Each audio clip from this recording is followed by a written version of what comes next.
है। हरे कृष्णा सभी का श्री श्री भक्ति रसामृत सिंधु के पूर्व विभाग के द्वितीय लहरी अर्थात साधना भक्ति में स्वागत है। साधना भक्ति में अभी हम पढ़ रहे हैं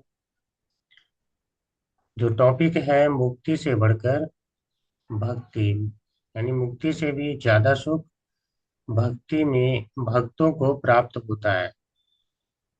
तो इसमें हमने कल तक देखा था 1.2.59। तो इसको हम पढ़ रहे थे श्री जीव गोस्वामी जी की का, और बीच में हमने इसको छोड़ा है। तो आज हम उसे कंटिन्यू करेंगे।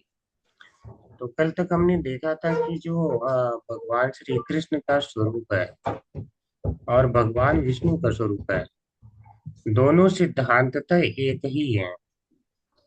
इसको हम लोग समझ गए कि सिद्धांततः एक ही है, लेकिन जो रस है, रस की दृष्टि से श्री कृष्ण में रस अधिक है, जिसके कारण श्री कृष्ण का जो रूप है, श्री कृष्ण स्वरूप जो भगवान कृष्ण का है, वह जो है श्रेष्ठ हो जाता है। और जिन भक्तों की भगवान इन गोविंद यानी गोकुलेंद्र श्री कृष्ण में मन लग जाता है, यानी हृदय हर लिया जाता है, तो उनका जो है भगवान विष्णु के जो विलास स्वरूप है, उनकी भगवान महानारायण की कृपा भी उनके मन को नहीं हर पाती है। इसको हमने काफी समय दिया था, कल 1 घंटे 20 मिनट का क्लास हुआ था और इस बात को खूब समझा था। आज इसी सीरीज में हम आगे बढ़ेंगे। तो सिद्धांत तस्त्वयभेदेयपि श्री कृष्ण स्वरूपयोः रसेनोत्कृष्यते कृष्ण रूपम ईशारस स्थिति। सिद्धांत के तौर पर देखा जाए तो अभेद है, ठीक है, श्री कृष्ण और महानारायण के रूप में। रस के द्वारा श्री कृष्ण उत्कर्ष मंडित है, यानी इनमें रस ज्यादा है, अर्थात सर्वोत्कृष्ट प्रेममय रस के द्वारा श्री कृष्ण का सर्व भगवत स्वरूपों से उत्कर्ष है। यानी भगवान में प्रेममय रस ज्यादा है। जो चार रस है श्री विष्णु से भी ज्यादा श्री कृष्ण में है। उन रसों के बारे में भी हम पढ़ेंगे। तो इसी कारण से श्री कृष्ण का जो जितने स्वरूप हैं, उनमें श्री कृष्ण स्वरूप का उत्कर्ष ज्यादा है, यह उत्कर्ष मंडित है। इसका कारण यह है कि उस रस की इस प्रकार की स्थिति अर्थात स्वभाव है, जो श्री कृष्ण स्वरूप को सबसे उत्कृष्ट रूप से दिखाता है। ठीक है, तो वह रस ही है जिसके कारण श्री कृष्ण स्वरूप उत्कर्ष मंडित है। इसके बारे में हमने कल पढ़ा था। हमने अष्टपट महिषियों से भिन्न अन्य जो 16,108 16,100 रानियां हैं, भगवान की जो 16,100 रानियां, उन्होंने कहा था द्रौपदी से कि हे द्रौपदी, हम तो भगवान जो गोकुलेंद्र हैं, जो रासलीला में युक्त है, जो स्त्री के कुछ कुमकुम गंध जो उनके वक्ष स्थल पर लगा है, जब भगवान वहां अपने पांव रखते हैं, तो वह कुछ कुमकुम गंध से युक्त जो रज है, हम वो अपने रज को, उस रज को हम अपने सिर पे धारण करना चाहती हैं। ऐसा कल गोपी 16,100 रानियों ने कहा था। अर्थात भगवान गोकुलेंद्र के रज को प्राप्त कर पाना ही कठिन है। हालांकि वह रज किसको किसको उपलब्ध है, ब्रज की स्त्रियों को उपलब्ध है। पुलिंदस वहां की जो जंगल में जो रहती हैं, उनको क्या कहते हैं, उन स्त्रियों को भी उपलब्ध है। और तृण विरुधा यानी घास को भी उपलब्ध है। गावस चार्य रूपा, भगवान वहाँ गाय चराते हैं, तो उन गायों को भी उपलब्ध हो जाता है। लेकिन इन रानियों को उपलब्ध नहीं हो पा रहा है। तो इन्होंने कहा ना हमें ब्रह्मा का पद चाहिए, न पृथ्वी का साम्राज्य चाहिए, न इंद्र पद चाहिए, न अणिमा आदि सिद्धियां चाहिए, न सारी मुक्तियां सालों आदि कोई मुक्ति भी नहीं चाहिए। हम केवल इतना ही चाहते हैं कि उनके चरण कमलों की वह रज अपने सिर पे सर्वथा वहन करे। ठीक है। तो जंगल में रहने वाली वो है स्त्रियां, उन्हें भीलें कहते हैं, जिनको यहाँ किस शब्द से बताया गया, पुलिंदेस। तो यह हमने पढ़ा था, और यह भी जाना था कि यह उस सुख को ठुकराने के लिए रानियां तैयार है, जो कि मनुष्य लोक में अर्थात पृथ्वी में जितना सुख है, उससे सौ सौ गुना ऐसे ऊपर के लोकों में सुख बढ़ता जाता है। एते सतम इत्यादि है श्रुति, यानी, और उसके बाद अनंत, ये तो वाचो निवर्तनते, अर्थात जब ब्रह्मानंद में जाते हैं तो वह क्या होता है, अनंत गुना हो जाता है। उस सुख को भी नहीं चाहती है। या हरे पदम, विष्णु के जो लोक है, उन विष्णु के चरण रज को भी नहीं चाहती है। ठीक है, वह क्या चाहती है, तो केवल भगवान गोकुलेंद्र जो गायें चराते हैं, रास रचाते हैं, उनके चरण रज की ही कामना करती है। वो बहुत कठिन है प्राप्त हो पाना, यानी उन रानियों को भी उपलब्ध नहीं है। इस कारण से भगवान गोकुलेंद्र का रस उत्कर्ष ज्यादा है। इसको हमने यहीं तक पढ़ा था ना, इसके अब यहाँ से पढ़ना। भागवत 10.21.17 इत्यादि में भी कहा गया है। अब वहां भी हम देखेंगे कि भगवान की जो चरण रज है उसकी कामना सभी लोग करते हैं। क्या कहा गया है, पूर्णाः पुलिंद्युर्गाय पदाब्जराग श्रीकुङ्कुमेन दयितास्तनमण्डितेन तत्तर्शनस्मरुजस्तृणरुषितेन लिम्पन्त्ययानकुचैश्चुजहुस्तदाधुम्। हम तो वृंदावन की इन भीलनियों को ही धन्य और कृतकृत्य मानती हैं। रानियां क्या कह रही हैं कि हम तो जो वृंदावन की वो भीलनियां हैं, हम उन्हें ही कृतकृत्य मानती हैं, यानी जंगल में भले रहती हैं, लेकिन उनको भगवान गोकुलेंद्र के चरण कमलों की रज उपलब्ध है। वह चरण कमलों की रज उपलब्ध है जिनकी इच्छा लक्ष्मी जी भी करती हैं। हमने कल इसको पढ़ा भी था कि लक्ष्मी जी आके तपस्या कर रही हैं और उनको प्राप्त नहीं हो रही। ठीक है, लक्ष्मी जी को नारायण के चरण कमल की धूल प्राप्त है, लेकिन उससे संतुष्टि नहीं हो रही है। वह भगवान गोकुलेंद्र के जो है ब्रजेंद्र नंदन श्री कृष्ण, यानी उनके चरण रज की कामना कर रही हैं और उसके लिए तपस्या कर रही हैं, लेकिन उनको भी जो चरण रज उपलब्ध नहीं है। रानियां कह रही हैं उन दुल्हनियों को उपलब्ध है, हम उन्हें ही धन्य मानती हैं। कारण क्या है, तो कह रही हैं कारण है कि जब ये हमारे कृष्ण को देखती हैं, तब प्रेम के कारण इनके हृदय में भी उनके मिलने की तीव्र आकांक्षा जाग उठती है। ठीक है, तो जब भिलनियां देखती थी कि कृष्ण जा रहे हैं, तो अब भिलनियां जो है गोपी शरीर में नहीं, गोपी भाव है, पूरा गोपी शरीर में नहीं है। तो वह क्या चाहती है कि हम कृष्ण से मिले, लेकिन गोपी शरीर होना चाहिए, गोपी भाव भी होना चाहिए, तभी प्राप्त होंगे कृष्ण। लेकिन नहीं प्राप्त हो पा रहे हैं, तो वह क्या करती हैं, उनसे मिलने की तीव्र आकांक्षा के कारण कहते उस समय एक क्या उपाय करती है, यह भी सुन लो। गोपियां अपने वक्ष स्थलों पर जो केसर लगाती, वह श्याम सुंदर के चरणों में लगी होती है, और वे जब वृंदावन के घास पर चलते हैं तब उनमें भी लग जाती। तो वह कह रही है कि जो वृंदावन के घास पे जो भगवान है, जब गोपियों के वक्ष स्थल पे रखते हैं चरण कमल, तो वो जो है केसर से युक्त हो जाता है, क्योंकि गोपियां अपने वक्षस्थल पे केसर लगा के रखती हैं, सुगंध के लिए केसर लगाती हैं। तो वह घासों पे लग जाता है। तो अब ये करते क्या भीलने हैं, तो कह रही हैं कि ये सौभाग्यवती भीलनियां उन्हें उन तिनकों पर से छुड़ाकर अपने स्तनों और मुखों पर मल लेती हैं, और इस प्रकार अपने हृदय की प्रेम पीड़ा शांत करती है। समझ रही हैं? तो भगवान के चरण रज जब इनको प्राप्त हो जाते हैं, उन घासों से तिनकों से उठा के अपने हृदय पे मल लेती हैं, मुखों पे मल लेती है, स्तनों पे मल लेती हैं। तो इनसे शांति मिलती है। यानी प्रेम की जो पीड़ा है, यानी जो भगवान से मिलने की इच्छा है, वह शांत हो जाती है। यानी देखिए, रज मिल गई तो लग रहा है हमें भगवान ही मिल गए।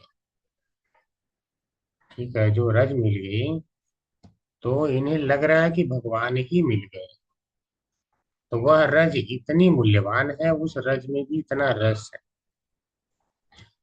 और यह धूल, यह जो रज है, यह न लक्ष्मी जी प्राप्त कर पा रही हैं, न भगवान की द्वारकाधीश की रानी। देख रहे हैं? इस प्रकार अपने वाक्य के अनुसार ब्रज स्त्री आदि जो कुछ चाहती हैं उसी को हम चाहते हैं। क्या कर रही हैं? हम उसी को चाहते हैं जो ब्रज की स्त्रियां चाहती हैं। रानियां कह रही हैं जो ब्रज की स्त्रियां। समझ रहे हैं आप लोग? यानी जो द्वारकाधीश है, हम उनके चरण रज को भी नहीं चाहती।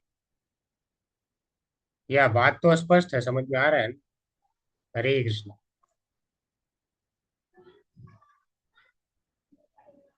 हरे कृष्ण। जी प्रभु जी। जी जी प्रभु जी। जी। तो अब देखिए, बात ये होती है, भगवान वहां परकीया भाव में है। स्वकीय और परकीय भाव आप लोग पढ़ेंगे आगे।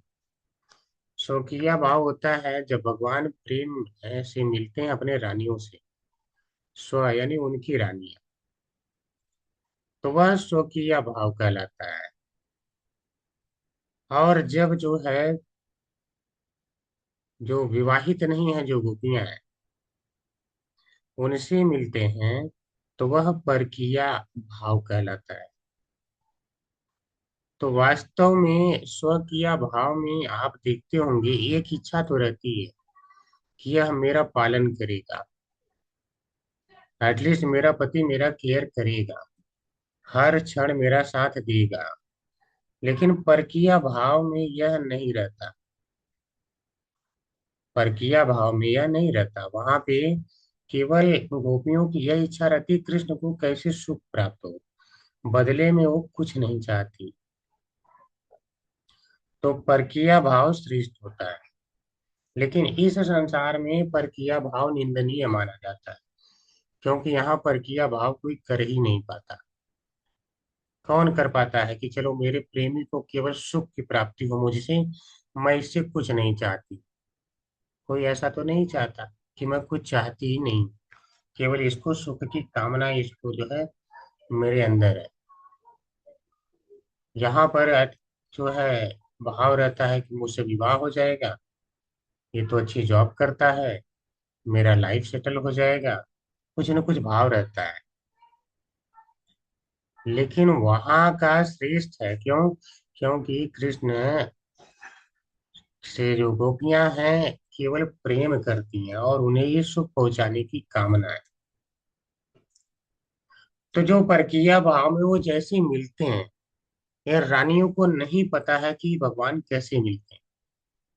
तो यह उन ब्रजेंद्र नंदन के चरण रज को चाहती हैं कि जब वहां जाकर के परकीय भाव में मिलके, और वह कितना प्रेम करती हैं कि भगवान के चरण कमलों को वो नहीं चाहती हैं कि वो पृथ्वी पर पड़े। वो सोच रही हैं कि इनके चरण कमलों में घास के तिनके चुभ जाएंगे, कांटे चुभ जाएंगे। तो वह सबसे जो मुलायम है उनके शरीर का भाग, वक्षस्थल, वह वहां पे रख लेती है। और वहां पे भी रखने के बाद इनके चरण कमलों में सुगंध रहना चाहिए, तो कुछ कुमकुम केसर, फूलों का केसर इत्यादि वो लगा के रखती है। ठीक है। तो वह भाव इन रानियों को नहीं प्राप्त है। तो वास्तव में ये रज चाहने का अर्थ क्या है? धूल इनको चाहिए, धूल तो ऐसे उपलब्ध हो जाएगा, द्वारका में तो भगवान है ही नहीं। यह उस भाव को चाहती हैं, आप तो समझिए उस भाव को चाहती हैं कि भगवान कैसे प्रेम से मिलते हैं, कैसे गले लगाते हैं। क्या वो भाव है कि जिसे जानने के लिए स्वयं महादेव लालायित रहते हैं, और जो है गोपी भाव और गोपी रूप में आ जाते हैं और गोपेश्वर महादेव कहलाते हैं। क्या भाव, तो उस भाव को ये चाहती है। तो बात ये है, यहाँ भूतकाल की जगह वर्तमान काल यानी वांछती का प्रयोग किया गया है। वांछती का अर्थ है चाहती है, ठीक है, जिससे यह सूचित होता है कि यह इच्छा निरंतर बनी रहती है। तो रानियां क्या कर रही हैं, यह तो वांछती, हम चाहती हैं, क्योंकि उसे हम चाहती हैं। चाहते हैं का अर्थ क्या है, अभी मिला नहीं, यानी इन्हें प्राप्त ही नहीं है, निरंतर इच्छा बनी हुई। समझ रहे हैं, यह बात तो समझ में आ रही है ना, रानियों को भी उपलब्ध नहीं हुआ भगवान के चरण कमलों की रज। समझ में आ रहा है, अभी तक उपलब्ध नहीं। हरे कृष्णा, यह तो स्पष्ट है। जी प्रभु जी। बाकी सबको नहीं स्पष्ट हो रहा है। देखिए कोई कोई बीच बीच में क्लास ज्वाइन करेंगी तो उनको स्पष्ट नहीं होगा, प्रतिदिन हरे का क्लास कृष्णा प्रभु सुनना जी। पड़ेगा। हरे कृष्णा, दंडवत प्रणाम माता जी। सादर प्रणाम प्रभु जी। मुझे वैसे समझ में उतना नहीं आया, जो आपने भाव समझाया वो तो समझ में आया, लेकिन किस लेसन से, किस चैप्टर से, किसके उसमें हम पढ़ रहे हैं वो नहीं समझ में आया। हाँ नहीं आ रहा है ना, क्योंकि आप कभी कभी जुड़ेंगे तो नहीं समझ में आएगा। आप लोग को रिकॉर्डिंग पूरा सुनना पड़ेगा, पीछे का क्लास से लिंक नहीं होगा तो नहीं समझ में आएगा। तो ये दूर होते जाएंगे आप, भक्ति रसामृत सिंधु में दूर होते जाएंगे। फिर कोई भी जी। पढ़ाएंगे तो उसमें से कुछ पॉइंट केवल ग्रहण करेंगे, बाकी जो है नहीं कर पाए। अगर शुरू से करेंगे तो कहानी की तरह समझ में आएगा, शुरू से करना पड़ेगा। मर्जी प्रभु आप जी, लोग। मेरी ना क्लासेस होती हैं दिल्ली से, 3 दिन क्लास होती है, तो इसी वजह से नहीं कर पाती हूँ। फिर सैटरडे को हमारी खुद की 7 बजे क्लास हो जाती है। बात सही है, वो सही है, लेकिन देखिए मैं इस समय बाकी क्लासेस को त्याग त्याग रखा हूँ, मैं एक कर रहा हूँ लेकिन अच्छे से कर रहा हूँ। तो इसी तरह आप लोग कम से कम एक क्लास करिए, लेकिन इतना अच्छे से करिए कि उसको दोबारा जिंदगी में ना करना पड़े। ठीक है, तो ऐसे किया जाता है। मैं एक बार में एक ही क्लास करता हूँ, अभी मैं आप लोग ध्यान दे रहे होंगे, मैं बहुत कुछ त्याग रखा हूँ, तो इधर उधर क्लासों में जुड़ना छोड़ दिया हूँ। एक या दो बस इतना ही संभल पाएगा, इससे ज्यादा नहीं संभल पाएगा। लेकिन ऐसा करिए कि फिर जिंदगी में उसको जो है ना करना ना पड़े। चलिए आगे बढ़ते हैं। पुलिंदा स्त्रियों का उल्लेख करके यह संकेत किया गया है कि चूंकि वे भी स्त्रियां थीं और भगवान के चरण धूलि से लाभान्वित हुई, अतः रानियां भी स्त्रियां होने के कारण उन चरणों की प्राप्ति की अधिकारी हैं। अब देखिए पुलिंदा स्त्रियां कौन है, बीलिनी है तो स्त्रियां ही। जब उन्हें वह भगवान ब्रजेंद्र नंदन की चरण धूल मिल गई, मैं भगवान द्वारकाधीश की बात नहीं कर रहा हूँ, दोनों हैं एक ही है, हम इस पे बहुत डिस्कशन कर चुके हैं, दो मत मानिएगा। लेकिन इन द्वारकाधीश की रानियों को वह चरण रज उपलब्ध नहीं हो पाई। तो ये भी तो स्त्रियां हैं, तो इन्हें ये भी अधिकार है इन्हें भी मिलने का, लेकिन मिल नहीं पा रहा है, केवल इच्छा ही हो रही है। तृण विरोध का मतलब दुर्वा जैसी घास है, तो भगवान जहाँ चलते हैं जिसको कहा गया है घास का व्याख्या, वो दुर्वा जैसी घास है, उस पे भगवान चलते हैं। तो दुर्वा आपने देखा ही होगा, ये तो मुलायम ही रहता है, लेकिन गोपियों को लगता है ये अभी भगवान को छू जाएगा। रानियां ऐसा इसलिए कहती हैं क्योंकि वे चाहती हैं कि कृष्ण के चरणों की निरंतर सेवा और उनके ऊपर लगी गोपियों के कुमकुम की सुगंध से उनमें भी वैसा ही भाव और अनुभव जगे जैसा ब्रज की स्त्रियों में है। तो मैंने क्या बताया, वो रज नहीं चाह रहे, वो वास्तव में उस भाव को चाह रहे हैं जो भगवान जिस प्रकार से प्रेम करते हैं। ठीक है, उसका अनुभव कैसा होता है वो उस अनुभव को चाहते हैं। अब जिनका ठीक है हुआ होगा लव मैरिज, वो लोग जानते हो। ठीक है, मैं ऐसा नहीं कह रहा हूँ कि आप लोग बताइए, मुझे सुनना भी नहीं। बस आप लोग खुद अनुभव करिए, अगर किए होंगे तो। जो लव मैरिज किए हैं वो पहले जो भाव रहता है वो अलग रहता है। विवाह के बाद ऐसा नहीं कि प्रेम नहीं रहता है, लेकिन अब भाव अलग हो जाता है। अब अनुभव अलग होता है, उसी प्रेम का अनुभव अब अलग रहता है। तो अब रानियां उस प्रेम का अनुभव करना चाहती हैं, उस भाव को चाहती हैं। अब इनको नहीं मिल पा रहा है। समझ रहे हैं? वह भाव कितना सुंदर है, लेकिन प्राप्त नहीं हो पा रहा है। तो ये भाव चाहती है, रज यानी भाव चाहती है और अनुभव चाहती है उसका। ब्रजवासियों की इस चाह को अगले श्लोक में केवलेन ही भावेन कहकर बताया गया। तो जो ब्रजवासी हैं वो भगवान के चरण रज की ही कामना करते हैं। केवलेन यानी केवल ब्रज रज की ही कामना करते हैं। उसी में उनको आनंद की अनुभूति होती है। इसको भागवतम में आया है 11.12.8 में। तो यहाँ भी बताया गया है। क्या है? केवलेन हि भावेन गोप्यो गाओ नगा मृगाः एन्नेमुदधियो नागा सीता मामीयुरंजसा। गोपियों समेत वृंदावन के वासी गौएं, अचर जीव यथा यमलार्जुन, वृक्ष, पशु, जड़ बुद्धि वाले जीव यथा झाड़ियां, तथा जंगल और सर्प यथा काली है, इन सबों ने मुझसे शुद्ध प्रेम करने के ही कारण जीवन की सिद्धि प्राप्त की और इस तरह आसानी से मुझे प्राप्त किया। अब देखिए, भगवान यहाँ खुद कह रहे हैं, क्या कह रहे हैं? जो गोपियां हैं, इनका प्रेम क्या है? शुद्ध है। चाहे वृंदावन के वासी है, उनका भी प्रेम क्या है? बहुत शुद्ध है।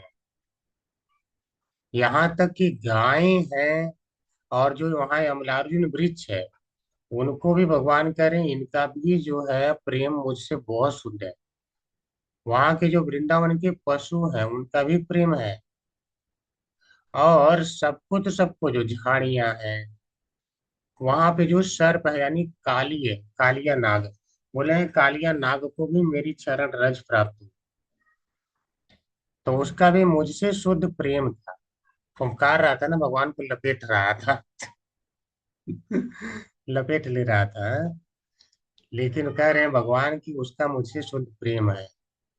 अब कब प्रेम है हम नहीं जानते, मैं नहीं जानता, हो सकता है किसी को पता हो। कैसे, क्या पीछे की कहानी है वो मुझे नहीं पता है। अब भगवान कह रहे हैं तो उसका प्रेम तो है। बिना प्रेम के चरण रज नहीं प्राप्त हो सकती। ठीक है, तो कह रहे हैं ये कारण है, मुझसे शुद्ध प्रेम ही कारण है कि उनको जो जीवन की सिद्धि है उन्होंने प्राप्त किया। तो वास्तव में भगवान भी कह रहे हैं कि वास्तव में तो आपके जीवन की सिद्धि है कि आप मेरे चरण कमलों की रज प्राप्त करें। ठीक है, आप मेरे चरण कमलों की रज प्राप्त कर लें, यही जीवन की सिद्धि है। तो इसीलिए तो भगवान के भक्त कहते हैं कि आप अपने चरण कमलों में स्थान दीजिए। आप अपने चरण कमलों की छाया में स्थान दीजिए। तो यह वास्तव में जीवन की सिद्धि है। तो कह रहे हैं इन्होंने आसानी से प्राप्त किया। तो प्रश्न उठता है कि क्या जो ब्रज अपनी इनकी जो रानियां हैं, जो रानियां हैं, क्या उनका प्रेम शुद्ध नहीं है? प्रेम तो शुद्ध है, लेकिन फिर भी उनको प्राप्त नहीं। सोचिए। लेकिन यहाँ पर जो है, इनका प्रेम कितना शुद्ध है कि इनको प्राप्त हो गया। तो यही कह रहे हैं कि ब्रजेंद्र नंदन भगवान श्री कृष्ण हैं जो, उनमें रस इतना ज्यादा है, इतना ज्यादा रस की उत्कृष्टता है कि उनका वह स्वरूप उत्कृष्ट है। यहाँ तक कि जो द्वारकाधीश हैं, उस रूप से भी ज्यादा उत्कृष्टता है इसमें। कारण आप लोग समझ गए, स्वयं लक्ष्मी जी चाहती इनके चरण कमलों की रज। स्वयं गोपियां सारी इनकी जो है रानियां चाहती हैं। तो इस रूप की उत्कृष्टता समझिए। तो कहने का अभिप्राय यह है कि स्त्री रूप में प्रसिद्ध लक्ष्मी की कृष्ण प्राप्ति की कामना ही सुनने में आती है, किंतु कभी भी उन्होंने प्राप्त नहीं किया। तो यह हमने कथा कल सुना था। जो लक्ष्मी जी कामना कर रही है कि भगवान के चरण कमलों की रज मिल जाए, और आज तक उनकी तपस्या चल रही है, उन्हें प्राप्त नहीं हुआ। तो शास्त्रों में केवल यही सुनने में आ रहा है, उन्हें चाहिए लेकिन प्राप्त नहीं हो पा रहा है। कितना मूल्यवान है, कितना प्रेम चाहिए, सोचिए।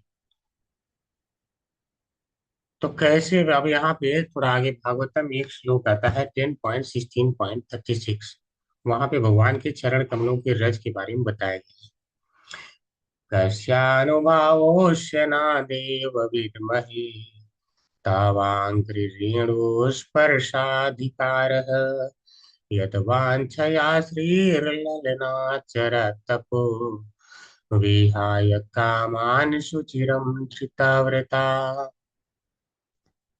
भगवान, हम नहीं समझ पाते कि यह किस साधना का फल है, जो यह आपकी चरण कमलों की धूल का स्पर्श पाने का अधिकारी हुआ है।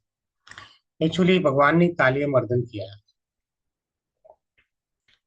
उसके सिरों पे चढ़ चढ़ के भगवान ने नृत्य किया। तो जो उसके रानियां हैं, वह स्त्रियों का वेश धारण किया उन्होंने। और क्या कहा, भगवान से प्रार्थना किया।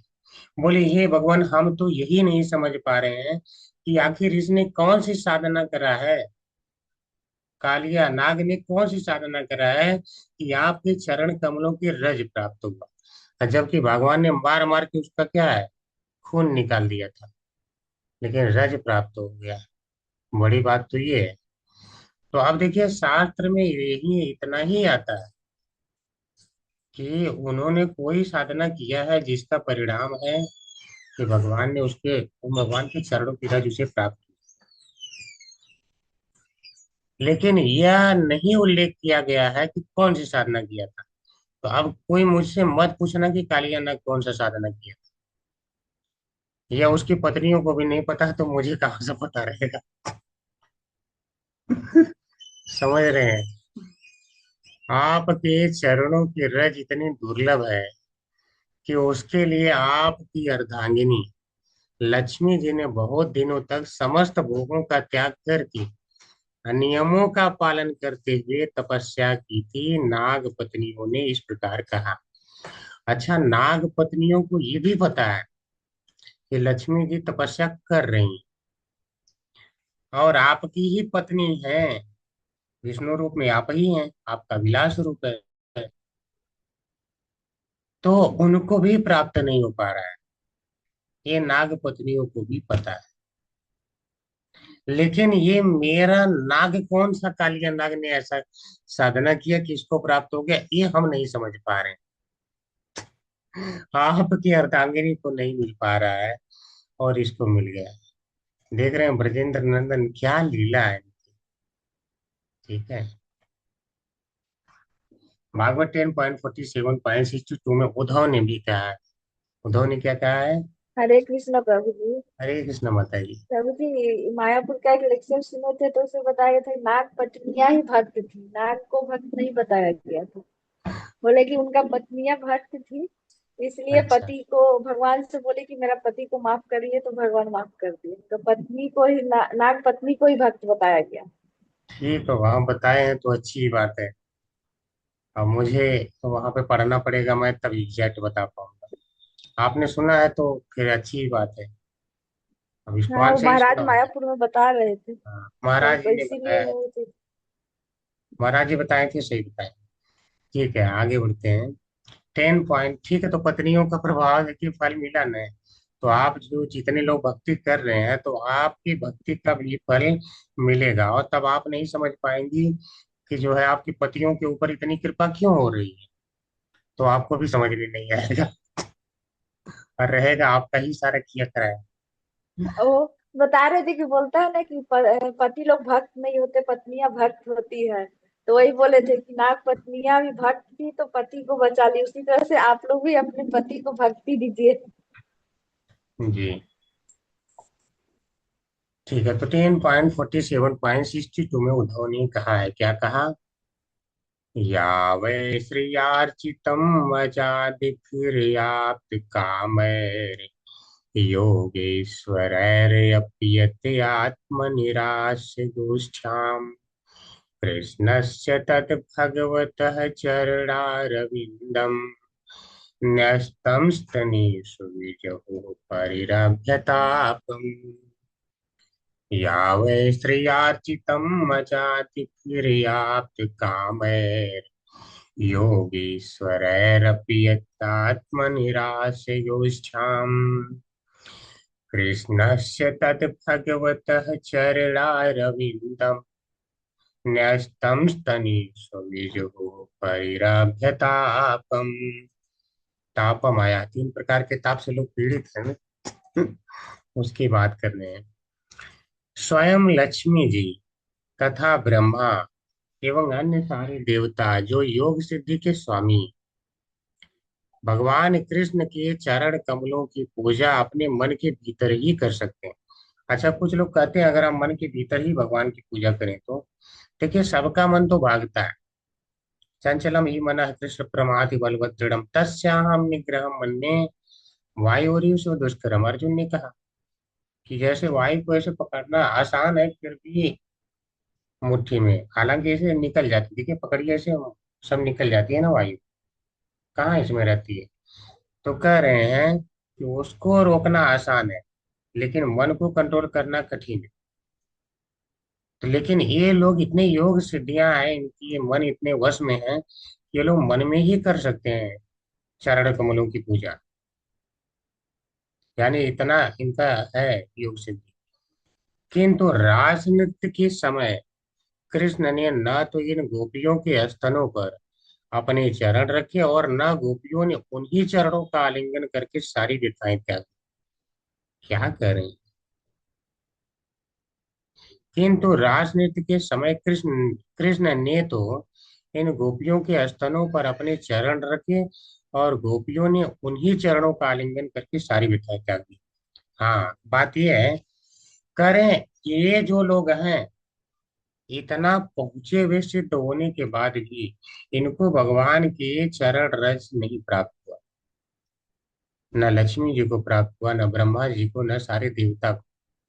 लेकिन योग सिद्धि के मालिक हैं।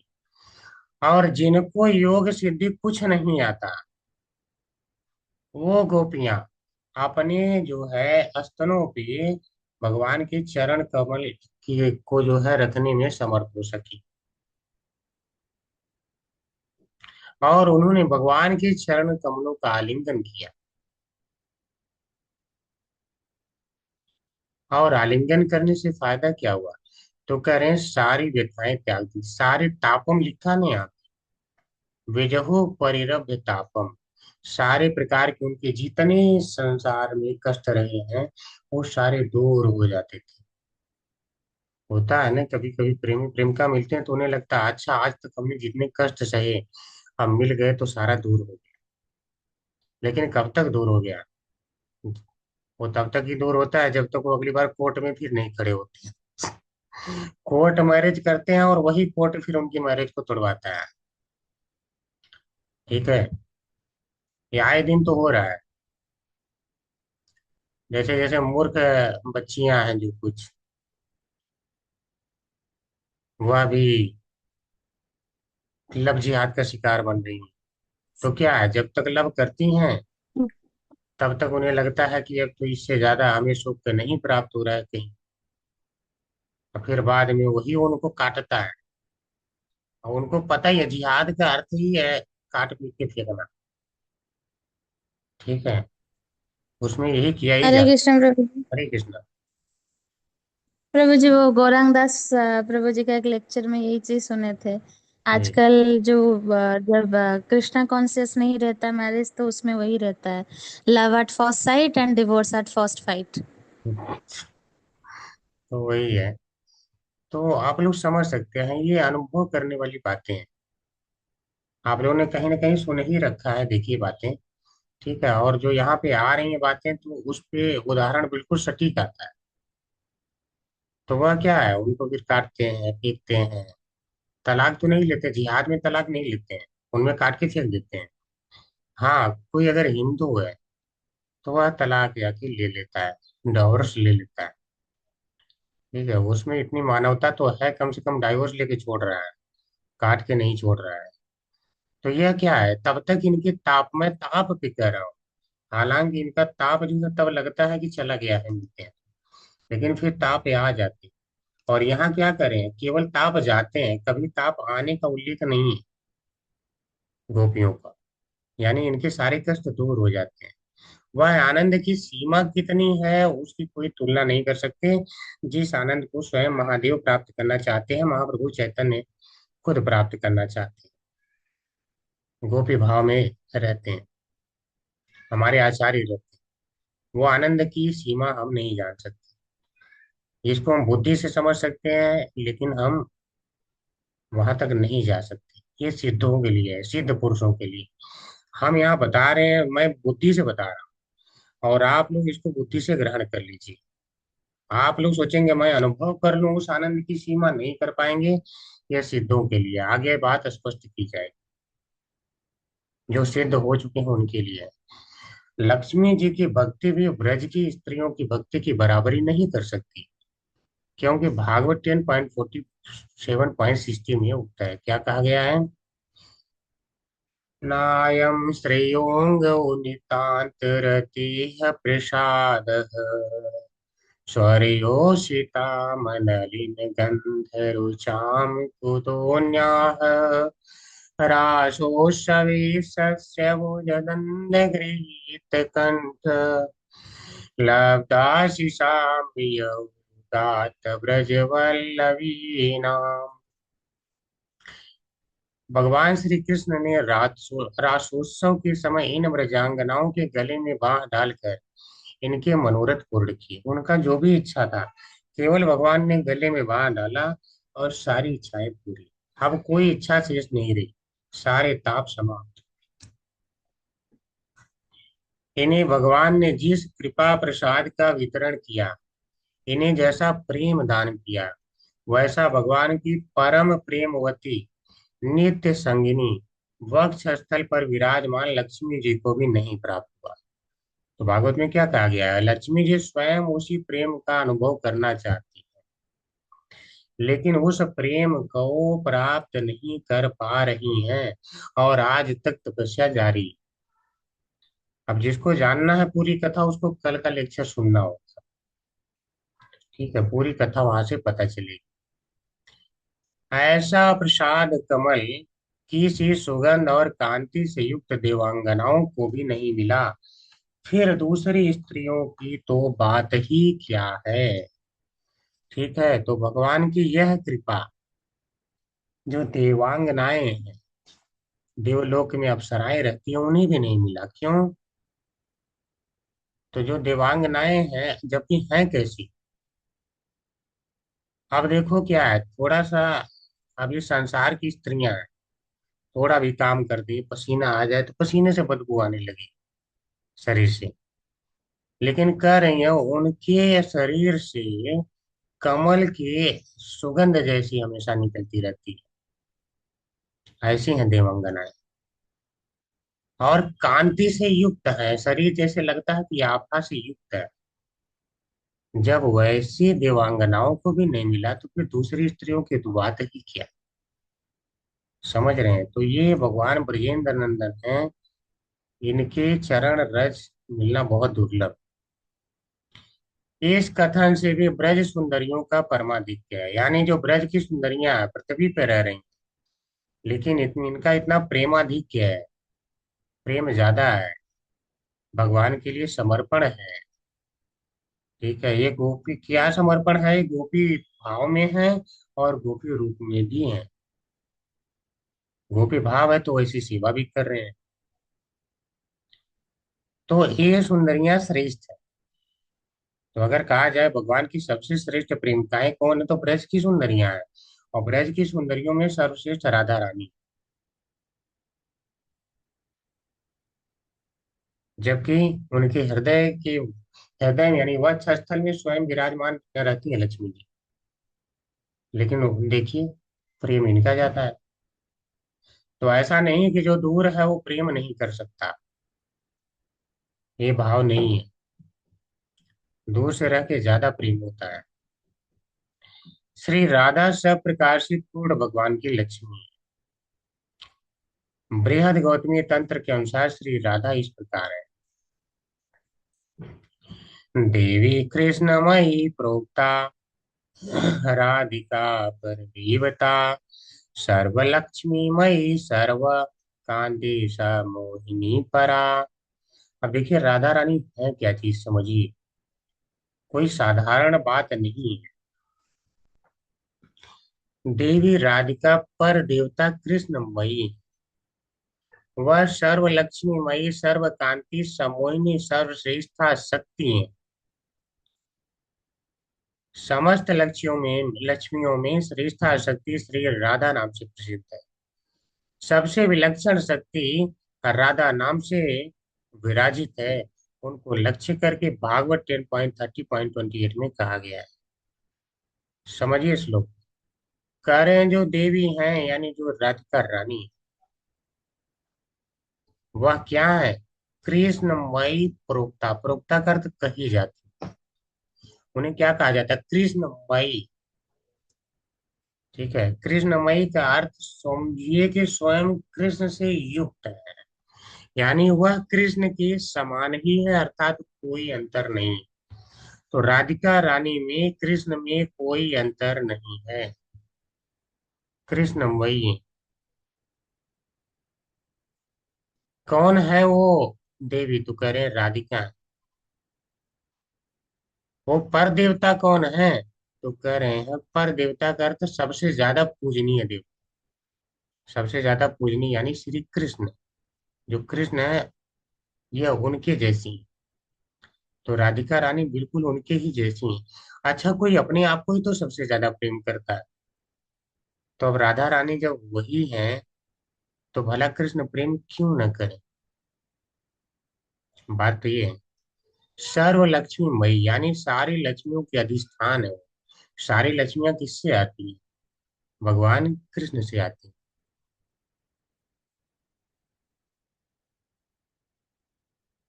सारी लक्ष्मियां किससे आ रही हैं? भगवान श्री कृष्ण से।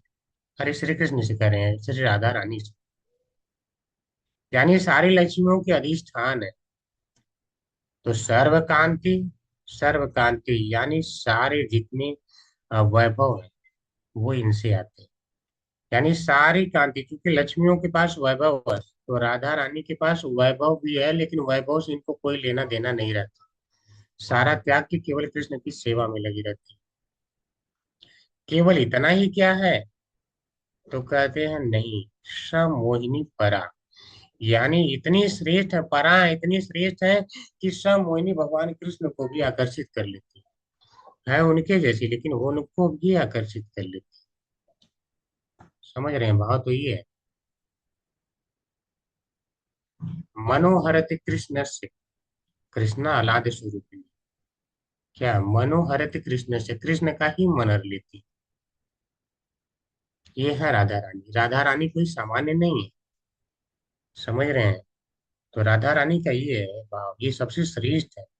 तो अगर बाकी लक्ष्मियां इनसे ही आती, अगर वो कामना कर रही हैं चरण रज की, तो बहुत बड़ी बात नहीं होगी।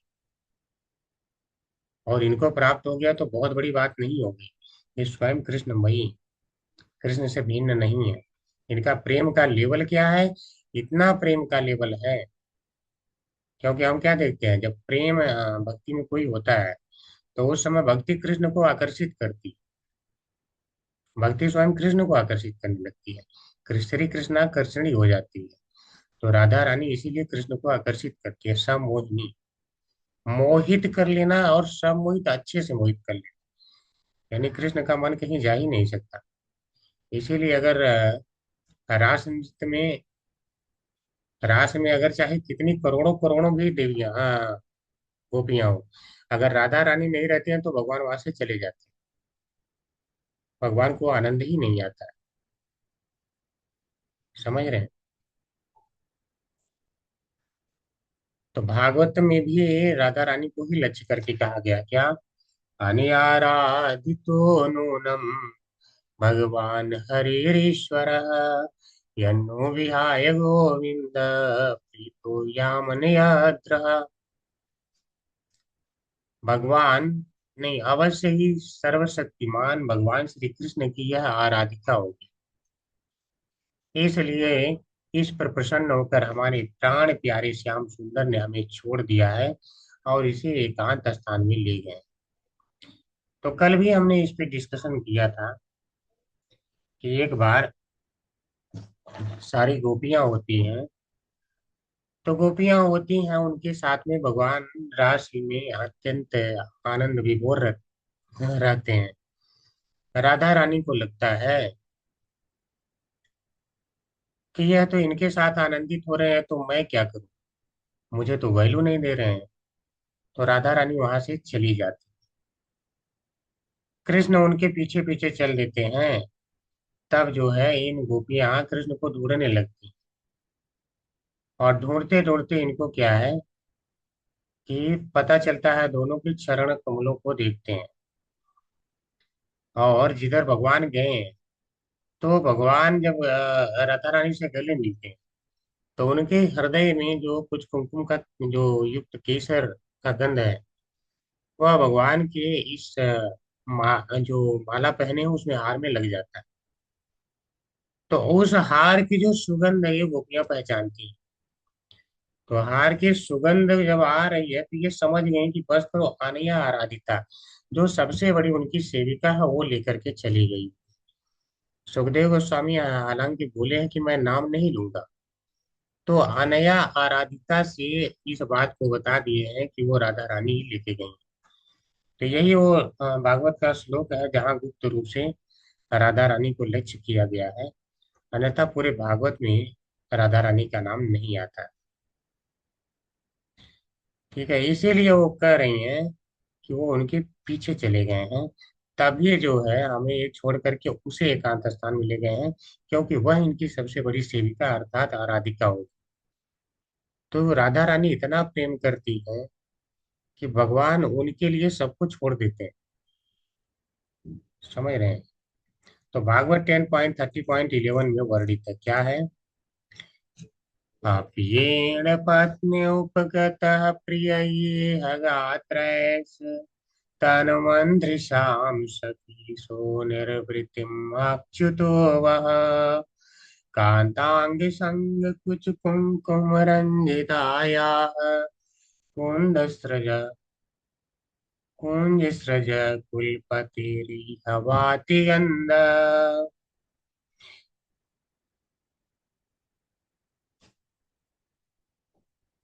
कौन सा श्लोक है ये? 10.30.11।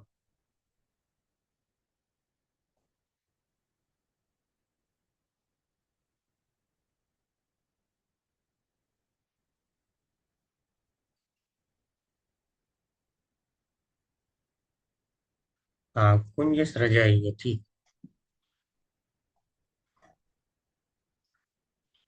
हे सखी हिरनी, क्या तुम्हारी आंखों को परमानंद प्रदान करने वाले भगवान अच्युत अपनी प्रिया समेत इधर आए थे? तो गोपियां पूछ रही हैं हिरनी से, बोले अरे तुम ही हमारी सखी, बताओ कि वह भगवान जो सबकी आंखों को आनंद ही नहीं बल्कि परमानंद देते हैं, और वह भगवान क्या अपनी प्रिया समेत इधर आए थे? ठीक है, दरअसल इस ओर कुंद फूलों से बनी उनकी उस माला की महक आ रही है, जो उनके द्वारा आलिंगित उनकी प्रिया सखी के स्तनों पर लगे कुमकुम से लेपित थी। तो कह रहे हैं कि उसी माला की सुगंध आ रही है, जो उनके प्रिया के स्तनों पे लगा रहता है, कुछ कुमकुम उससे जो लिप्त है, युक्त है, उसकी सुगंध आ रही है। तो हमें इधर से ही आ रही है, तो क्या बात है, इधर ही आए हैं क्या? ये हिरनियों, क्या तुमने देखा है? हम भी वैसा ही अटूट प्रेम पाना चाहते हैं जैसा व्रत की स्त्रियों के पास है। तो रानी, आप कह रही हैं कि वास्तव में हमको तो वैसा ही प्रेम चाहिए। भगवान की रानियां कह रही है, क्या कह रही हैं? कि हमको तो ऐसा ही प्रेम चाहिए जैसा कि ब्रज की स्त्रियों को प्राप्त है। यानी वह जो परकीय भाव वाला प्रेम है, वो चाहिए। हम अभी उन चरणों को देखना चाहते हैं जो प्रेम से स्फूर्तमय हैं और जिन पर गोपियों के कुमकुम की सुगंध लगी हुई। ब्रज की स्त्रियां केवल उन चरणों के धूल की ही इच्छा नहीं करती, वे तो उन चरणों के स्पर्श की भी आकांक्षा करती हैं।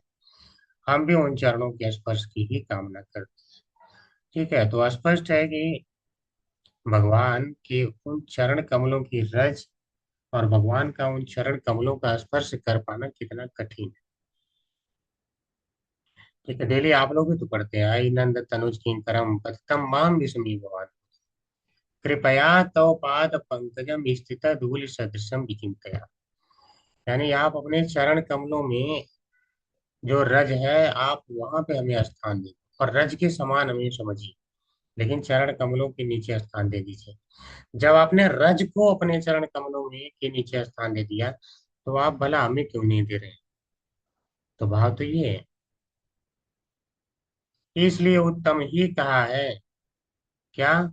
भक्ति रसामृत सिंधु में, तत्राप्य कांति नाम श्रेष्ठा गोविंद हितमानसा येषां श्रीश प्रसादोऽपि मनोहर तुम न शक्नुयात। उन एकांतिक भक्तगणों के मध्य में भी श्री गोविंद के द्वारा हृत चित्त महाजनगण ही श्रेष्ठ है। तो इसीलिए हमने कल जो पढ़ा, इसी श्लोक से डिस्कशन शुरू हुआ था कि सबसे श्रेष्ठ तो भगवान श्री गोविंद के वे भक्त हैं जिन भगवान के एकांतिक जितने भक्त हैं, उनमें जितने भी स्वरूप के सब जो है भक्त हैं, उनमें सबसे श्रेष्ठ वे हैं जो भगवान गोविंद के द्वारा जिनका मन हर लिया गया। हाँ, ठीक है, गोविंद का अर्थ यहाँ गोकुलेंद्र से है। पर अब में रहने वाले महानारायण का अनुग्रह भी उनके मन को हरण नहीं कर सकता है। इस पे हमने कल डिस्कशन किया था, तो इसी को लेकर के कहा गया था। और यह भी कहा गया है कि सिद्धांत तस्त्वायभेदयपि कृष्णाश्री स्वरूपयो रसेनोत्कृष्यते कृष्णारूपम सारस स्थिति। ठीक है, ये श्लोक आप लोग याद कर लेना, बहुत सुंदर है। सिद्धांततः परम व्योमादित्य महानारायण एवं श्री कृष्ण के स्वरूप के मध्य अभेद होने पर भी श्री कृष्ण स्वरूप ही सर्वोत्कृष्ट प्रेममय रस के द्वारा उत्कर्ष मंडित है। यही रस का स्वभाव, यानी भगवान ब्रजेंद्र नंदन है, वह प्रेममय रस से युक्त है, जो कि महानारायण में भी नहीं। इसी कारण से यह स्वरूप भगवान का उत्कर्ष मंडित है। यहाँ श्री कृष्ण का रूप उपलक्षण में होने के कारण उनका सौंदर्य भी समस्त भगवत अवतारों से उत्कर्ष मंडित है। ठीक है, तो श्री कृष्ण का रूप क्या है?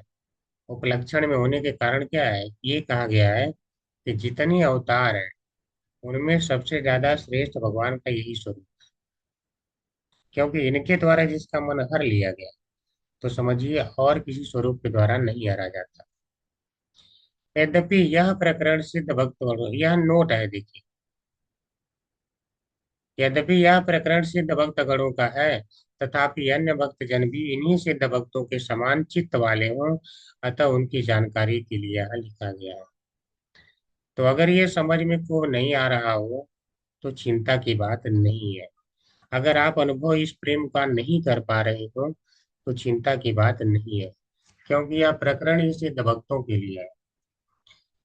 लेकिन एक न एक दिन आप भी सिद्ध भक्त बनेंगे, तो इसीलिए इसे यहाँ पे दिया गया है, ताकि पढ़िए और जानिए कि एक दिन आप भी इसी आनंद का अनुभव करने वाले हैं। ठीक है, हरे कृष्णा। तो इस प्रकार से 59 पूरा होता है। अगर आप लोगों की इच्छा हो, तो कल जो है जो लक्ष्मी जी भगवान के चरण कमलों की रज प्राप्त करना चाहती हैं, उस कहानी का एक छोटा सा सार है। एक्सटेंशन उसको हम लोग पढ़ लेंगे। उसको एक कहानी चैतन्य चैतामृत में आती है, इस भक्ति रसामृत सिंधु में नहीं। उस कहानी को पढ़ेंगे, अगर आप लोग की इच्छा होगी तो कल। ठीक है, आज हम यहीं पे विराम दें। तो वहां पे वास्तव में वेंकट भट्ट होते हैं। वेंकट भट्ट रामानुज संप्रदाय से। तो उनको ये अभिमान था कि मैं नारायण की पूजा करता हूँ तो नारायण का रूप ही सर्वश्रेष्ठ है। तो इसी को भंग किया था, इस अभिमान को तोड़ा था महाप्रभु चैतन्य ने। ठीक है, तो इसको हम लोग कल सुनेंगे, और इसके बाद हम फिर चौथे चैप्टर पे आ जाएंगे। कहानी अच्छी है, आप लोग आनंद लीजिएगा। सर एक आधे घंटे में इसे समाप्त करें और फिर चैप्टर पे पहुंचे। कोई कुछ कहना चाहते हैं तो कह सकते हैं। हरे कृष्ण। किसी का कोई प्रश्न? देखिए, रेगुलर आप लोग सुनेंगे, समझेंगे, तब तो आसान लगेगा, अन्यथा फिर कठिन होता जाएगा। सारा कुछ समझ में आ गया, फिर कोई प्रश्न नहीं है किसी का?